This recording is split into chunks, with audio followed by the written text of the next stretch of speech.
Masih bersama saya Budiman Tanurjo di Satu Meja The Forum. Saya telah terhubung bersama dengan Menteri Koordinator Politik, Hukum dan Keamanan Profesor Dr. Mahfud MD. Selamat malam Pak Mahfud. Selamat malam Mas Budiman, apa Ya, kabar? baik-baik Prof. Jadi kalau saya mendiskusikan hasil jajak pendapat Litbang Kompas, Prof. Mahfud, di Ya, bidang politik ya, dan keamanan yang paling mendesak diselesaikan itu adalah menurut publik adalah kebebasan berpendapat. ya. 33,5% itu memang harus segera diselesaikan. Kemudian ada polemik pembentukan undang-undang 20,6%, sinergi lembaga pemerintah 15,5%, konflik antar kelompok 10,2%. Artinya memang 33,5% isu soal kebebasan pendapat ini menjadi pekerjaan rumah yang harus diselesaikan oleh pemerintah. Gimana Prof. Mahfud merespon aspirasi publik soal adanya pengekangan kebebasan berpendapat itu sendiri? Eh, iya, itu persepsi publik ya. Hmm, Kita kan sulit juga menghalangi, tetapi persepsi publik itu mungkin dipengaruhi oleh berita-berita hoax hmm. tentang ada penangkapan, ada apa namanya larangan unjuk rasa, ada macam-macam lah. Kalau itu persepsi yang timbul secara seketika. Tetapi kalau kita lihat sebenarnya tidak ada halangan Hmm. kepada siapapun untuk Menyampaikan pendapat. menyampaikan pendapat. Hmm. Demo-demo boleh, DPR dibuka, kantor pemerintah dibuka, nulis di koran dibuka, bahkan medsos dengan gila-gilaan Hmm. itu ya tidak diapa-apain juga kecuali ada yang mengadu dan kemudian membuat fitnah yang terlalu vulgar Hmm. gitu. Nah, terus di mana masalahnya yang faktual ya. Kalau persepsi saya kan tidak bisa Apakah melawan kemudian Prof. persepsi. Mahfud, apakah persepsi itu tidak kemudian dibentuk karena adanya penangkapan-penangkapan, orang yang bersuara di medsos kemudian diperiksa dengan Undang-Undang ITE Hmm. dan kemudian persepsi itu kemudian terbentuk sebagai pengekangan kebebasan berpendapat? Iya, jadi terbentuk dari itu. Padahal itu sebenarnya kan sangat kasuistis dan tidak besar ya. Hmm. Tetapi amplifikasinya yang menjadi besar. Hmm. Misalnya kalau yang ditangkap misalnya sekarang ini ada 3 atau 4 orang gitu, amplifikasinya tuh luar biasa seakan-akan itu terjadi untuk semua kasus. Hmm. Padahal demonya sendiri kan jalan gitu ya, demonya sendiri jalan, dialognya jalan. Hmm. Misalnya begini, kalau dikaitkan dengan Undang-Undang Cipta Kerja misalnya, kita kita bisa katakan di mana larangan untuk menyatakan pendapat Hmm. itu kan diciptakan, persepsi itu diciptakan oleh misalnya pernyataan-pernyataan beberapa oknum serikat Hmm. bahwa ini sewenang-wenang, ini tidak mendengar aspirasi. Nah, lah kemudian itu diamplifikasi secara besar-besaran, lalu terbentuklah persepsi. Padahal kalau kita melihat faktanya, itu misalnya Undang-Undang Cipta Kerja itu saya sudah sekurang-kurangnya yang resmi saya ketemu dengan kelompok buruh yang dimotori oleh Iqbal itu ada 9 apa 10 gitu, Hmm. yang dimotori oleh Yoris itu juga ada 9 10 serikat. Masing-masing minimal 3 kali dan mendiskusikan itu. Hmm. Tetapi selalu saja dikatakan buruh tidak diajak bicara. Yang di kantor saya aja minimal 6 kali pertemuan dengan kelompoknya Iqbal 3 kali, dengan kelompoknya Yoris 3 kali. Lalu sesudah pertemuan di kantor saya misalnya ya, itu kan kemudian ditindaklanjuti pertemuan teknis di kantor Menteri Tenaga Kerja. Itu menurut Dita Indahsari itu di dalam catatan 63 kali pertemuan dengan serikat buruh itu Lalu untuk apa yang terjadi mencari. Prof. Mahfud? Kalau dialog sudah banyak dikerjakan oleh Pak Mahfud di kantornya Bu Ida Fauziah, tetapi buruh merasa belum dilibatkan dan kemudian terjadilah unjuk rasa yang kemudian karena ada pihak ketiga kemudian terjadilah kerusuhan-kerusuhan itu. Apa yang terjadi sebetulnya? Yang Komunikasi yang terjadi tidak.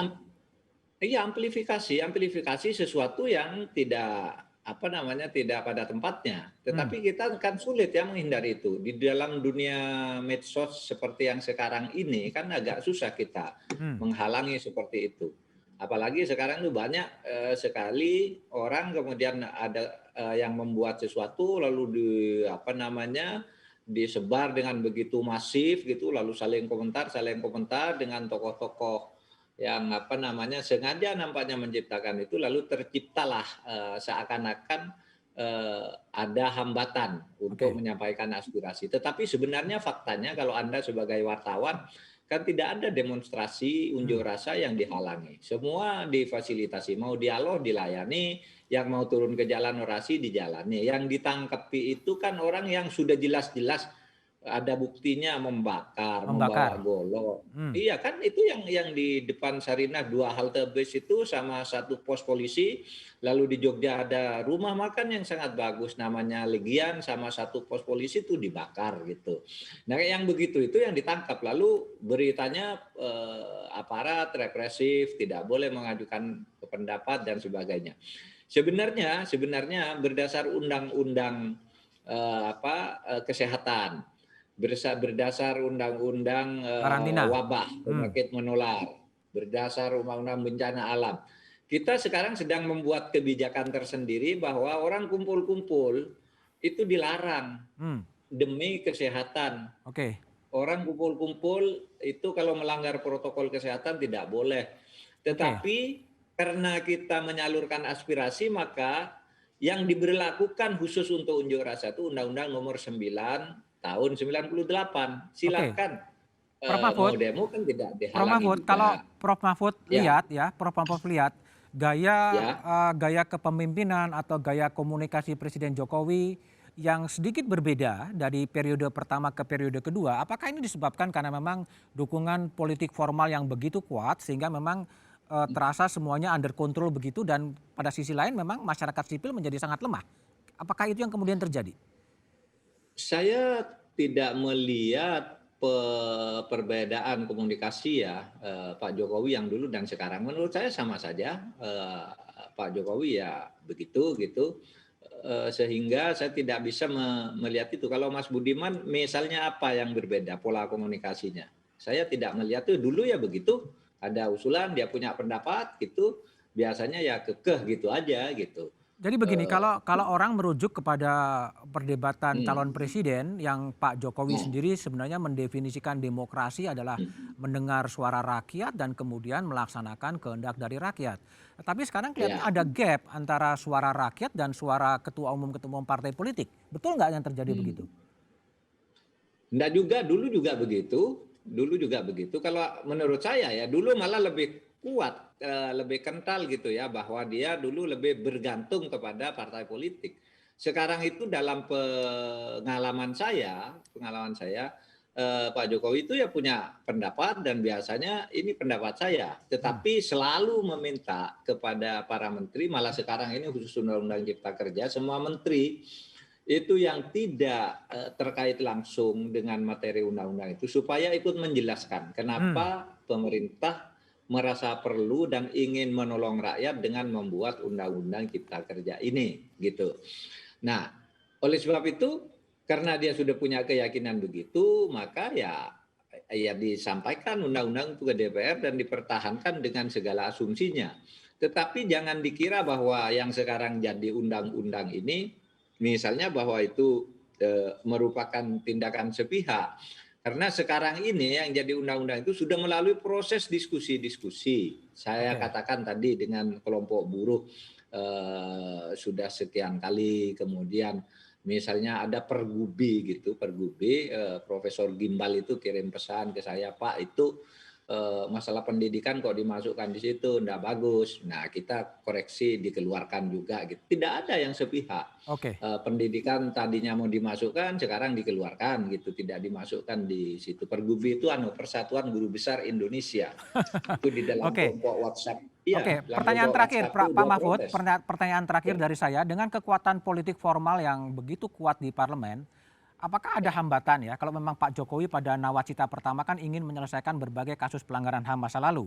Kalau memang dalam ya. Undang-Undang Cipta Kerja itu bisa diwujudkan, mengapa sekarang dalam kasus pelanggaran HAM masa lalu tidak bisa terselesaikan dengan dukungan politik formal yang begitu kuat di parlemen? Oh itu ada pertentangan dua undang-undang itu, Pak Budiman. Jadi begini, eh, penyelesaian masa lalu kalau secara hukum itu kan harus lewat pengadilan. Nah, undang-undang tentang Komnas HAM itu ya Undang-Undang tentang Hak Asasi Manusia yang memberi wewenang kepada Komnas HAM itu menyatakan Komnas HAM bisa menentukan langsung melakukan penyelidikan yang kemudian harus dilanjutkan oleh Kejaksaan Agung. Oke? Itu bisa, Komnas HAM sudah buat. Tetapi Undang-Undang Kejaksaan Agung menyatakan setiap perkara yang mau dibawa ke pengadilan harus dimulai dengan bukti-bukti yang cukup, dengan berita acara yang cukup. Nah, Komnas HAM itu hanya menyatakan bahwa kalau dia berkesimpulan, dia harus dilakukan oleh Kejaksaan Agung. Kejaksaan Agung, mana bukti-bukti awalnya, mana bukti pemeriksaannya, mana otopsinya, mana dan sebagainya. Nah, di situ kemudian sulit pertemuan Artinya antara Prof. Mahfud, Kejaksaan Agung. kalau kita lihat buka dokumen nawacita pertama ke komitmen Presiden menyelesaikan pelanggaran HAM, sekarang ada dispute 2 undang-undang, apakah itu juga janji itu akan tetap direalisasikan atau gimana? Saya sekarang sedang mengusahakan dan kemarin sudah masuk di prolegnas sebenarnya untuk menghidupkan lagi Undang-Undang KKR. Bagaimana cara menyelesaikan kasus-kasus pelanggaran HAM itu Oke. yang jelas sudah tidak bisa diselesaikan secara hukum karena satu, pelaku-pelakunya sudah tidak ada. Oke. Misalnya ya tahun 48, tahun 65, bukti-buktinya sudah tidak ada. Oke. Itu. Dan Jadi lain-lain itu diselesaikan melalui Komisi Kebenaran dan Rekonsiliasi yang oke. yang Dan pengadilan harusnya bisa. itu bisa jalan ya Prof. Mahfud dengan dukungan politik formal yang begitu kuat di parlemen, undang-undang KKR itu akan bisa terwujud dan akan bisa menyelesaikan kasus pelanggaran HAM masa lalu ya Prof? Oh iya, iya Oke. bisa. Tetapi kami di tingkat internal dulu ini, di tingkat internal ada birokrasi yang harus dilalui ketika membuat satu undang-undang ya. Oke. Sinkronisasi dan sebagainya, harmonisasi dan sebagainya itu memang masih memerlukan pendapat dari berbagai institusi.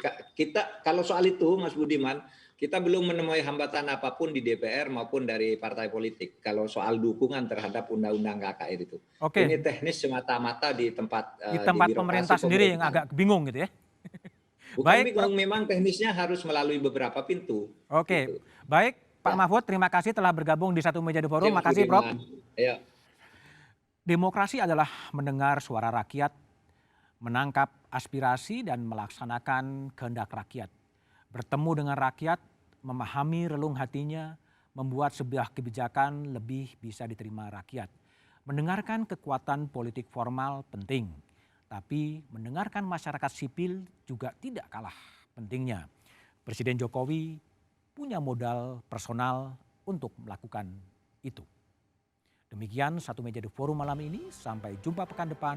Selamat malam dan terima kasih.